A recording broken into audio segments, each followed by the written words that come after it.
que em 2004 o ministro Celso de Mello, do Supremo Tribunal Federal, expôs os 4 vetores de aplicação do princípio da insignificância, que são usados até hoje. E, por fim, nós comentamos quais eram os casos principais em que a jurisprudência admite ou não o princípio da insignificância. Tudo isso nós já falamos. E agora? O que nós vamos falar? Agora a gente vai ver o que o povo quer saber. O que será que não ficou claro? Qual é a curiosidade que a gente tem a respeito ainda do princípio da insignificância? Vamos ver como é que estão as perguntas? Vamos lá comigo. Professora Patrícia, os crimes contra a administração pública admitem o princípio da insignificância? Uma pergunta realmente super bacana e super importante. Eu não havia falado durante a exposição aqui do tempo regulamentar, mas agora é a oportunidade de suprir essa lacuna. Crime contra a administração admite? Nossa, é super polêmico. Então, como tudo que é super polêmico, vamos começar pelo que a gente tem certeza. Então, vem aqui comigo um pouquinho.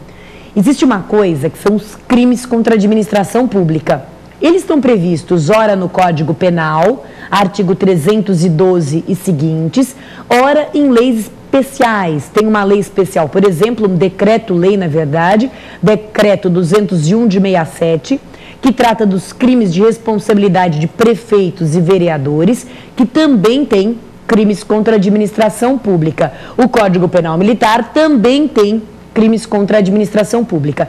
Então, uma coisa são crimes contra a administração pública. Outra coisa são os chamados crimes de improbidade.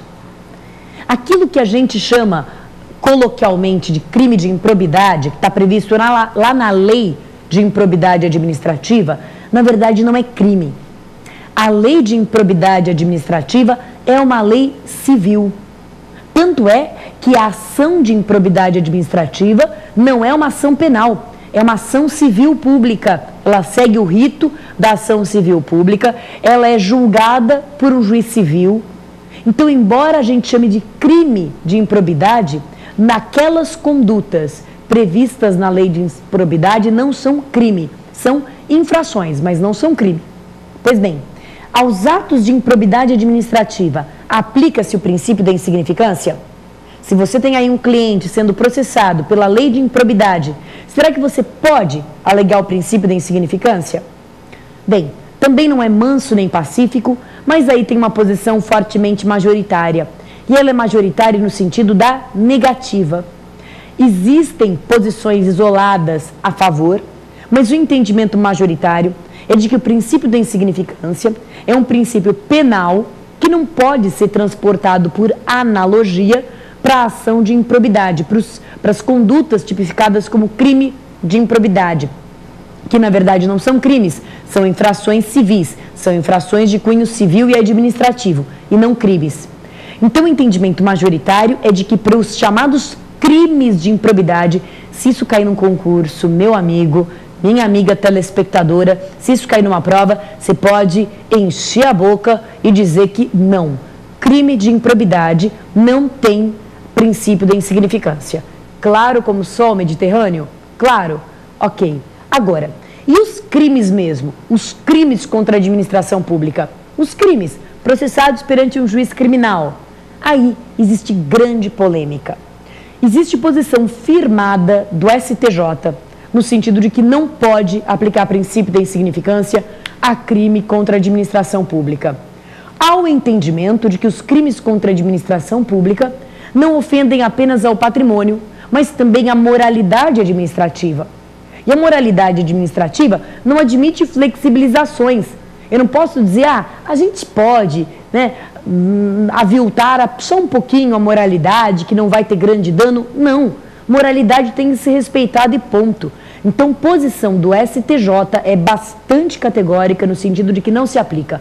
O STJ já julgou crime praticado por prefeitos e vereadores, crime praticado por militar, crime comum, enfim, toda espécie de crime contra a administração está afastado o princípio da insignificância. Agora, o STF tem decisão, e tem uma decisão que às vezes é citada nos concursos públicos, que é uma decisão de 2006, É um acórdão do então ministro Sepúlveda Pertence, de 2006 do Supremo, que admite a aplicação do princípio da insignificância num crime militar, mas um crime de peculato. Então, peculato, que é o artigo 303 do Código Penal Militar, admite a aplicação do princípio da insignificância, mesmo em se tratando de crime contra a administração pública. Então, existe posição no sentido de que é admissível o princípio de insignificância ao crime contra a administração pública no Supremo. É bem verdade que o próprio Supremo já decidiu que não se admite em crimes que violam o patrimônio nacional. Por exemplo, em furto contra o patrimônio nacional, argumentando que é porque, nesse caso, o patrimônio público foi atingido. Então, você veja que a posição não está completamente coerente, não está completamente consistente, né? Porque no crime de peculato, o patrimônio público também é atingido. Então, não existe, assim, uma coisa constante, uma coisa pacífica no Supremo. No Supremo, a coisa está mais dividida. Existe posicionamento no sentido de que admite-se, e esse posicionamento já, inclusive, caiu em prova, e existe posicionamento no sentido de que não se admite. No STJ, a coisa é mais firme, no sentido de que não se admite mesmo o princípio da insignificância nos crimes contra a administração pública. Ok? Vamos para a próxima pergunta? Vamos lá. Professora Patrícia, eu li que o STF não admitiu o princípio da insignificância à apropriação indébita previdenciária. Por quê? Puxa, é verdade, né? Porque é uma boa pergunta. Eu posso até te dizer o que o Supremo entendeu nessa decisão recente, agora do ano de 2010. Mas vamos começar pelo que, mais uma vez, é manso e pacífico. Hoje em dia, está pacificado no Supremo e acabou se pacificando também no STJ.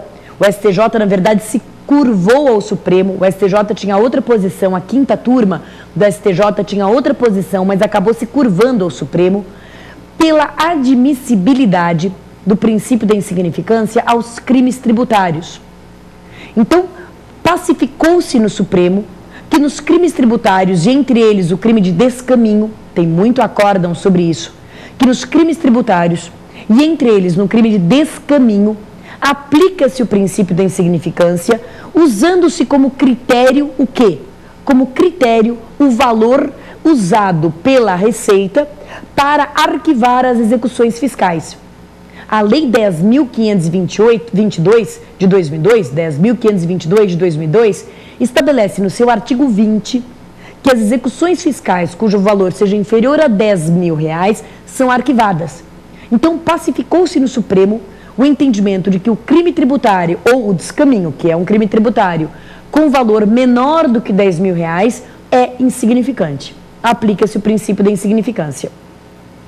Muitos advogados pleiteavam o mesmo entendimento para o crime de apropriação indébita previdenciária, no qual também há legislação prevendo o arquivamento da cobrança com o valor mínimo de R$10.000.